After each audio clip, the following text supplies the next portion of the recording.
Hi, I'm George Levy for Bitsonline. I'm currently in Las Vegas, Nevada at Money 2020, and I'm here with technology futurist and author Ian Khan, who's also the filmmaker who's created a documentary called Blockchain City. Ian, it's a pleasure to meet you. It's my pleasure, and thanks for having me. Yeah, I'm very excited. I've actually been reading a lot about what you're doing. What I love about the angle that you're taking is that blockchain, a lot of people associate blockchain with Bitcoin. And they say, well, blockchain is all what makes Bitcoin possible. And they think cryptocurrencies. But there's so much more to blockchain, and you bring that up. Tell me a little bit more about your vision behind this documentary.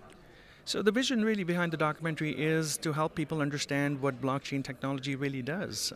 What we saw is that there was too much confusion in the world around Bitcoin, cryptocurrencies, and the craze of last year, where cryptocurrencies really jumped up, was driving everybody to think that it's all about cryptos, but it's not. Unfortunately, not. Blockchain technology, the underlying technology beneath cryptocurrencies, is useful for many other things, and in my humble opinion, cryptos are the last thing that they can be useful for. Today, governments across the world and cities and countries across the world, private as well as public sector, are coming out with solutions that can change our lives in terms of making our lives more efficient, making them more, more driven, not just technologically, but more driven towards value. So the value that blockchain technology can give us is immense, and we need to understand that in order to be able to part of this entire world that's driven by technology, and specifically blockchain. You know, it's very interesting that you bring that up because, I mean, I've actually been following a lot of what's going on in the blockchain space, and I know that some of the applications talked about, for instance, is like preventing voter fraud, or like in supply chain management, or like handling identities, things like that. So, but when you're talking about blockchain and government, tell me a little bit more, because you've actually drilled down specifically in governments. Tell me about the vision you've seen and uncovered in this documentary.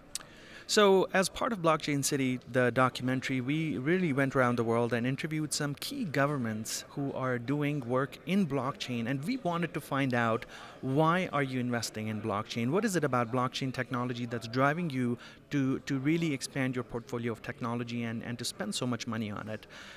We ended up interviewing the government of Dubai, and their goal is to have 50% of their intergovernment transactions on blockchain technology by 2020 and 2021. What this does is create efficiency, it eliminates paper, it really changes the entire way things work in the back end. Imagine saving $1, $2, or $5 billion a year in just things that you could have automated a long time ago. And so those are some of the things that, as an example, government of Dubai is working on. Very aggressive project, and they're well on their way to doing it. We also interviewed Estonia, the original technology country that's setting an example for everybody across the world about e-residency and having this digital identity so that you can conduct business no matter what part of the earth you are, by just being part of Estonia as an e-resident. And that's driven through blockchain technology as well. Identity management, the fact that you could be you and nobody can fake you and nobody can sign checks on your behalf, is all managed through something called digital identity management, and blockchain makes that possible. We interviewed the government of Netherlands that is working on a few projects with the UN.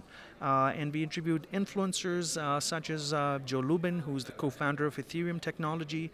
We interviewed a Grammy Awards winner who's actually using blockchain technology to secure artist rights and making sure that artists get paid for all their creative work. And so these are some of the applications of blockchain that we never knew about. And these need to come in front of people, in front of our viewers, who would understand the impact of blockchain is not just about cryptocurrencies, but there's so much more to it.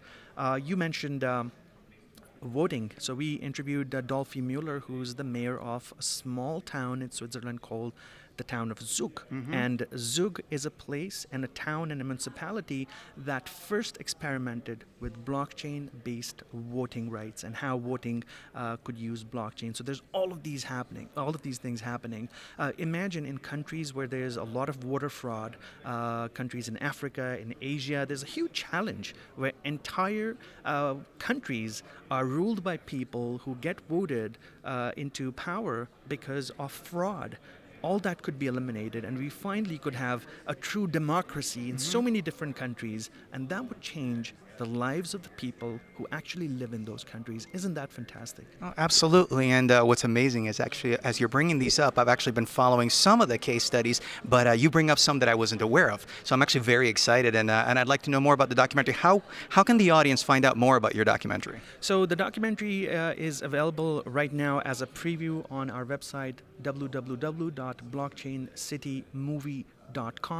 The film is launching in April of next year in Dubai. We have a huge worldwide premiere at the Future Blockchain Conference in Dubai, and so the film will be available on a mass availability after that.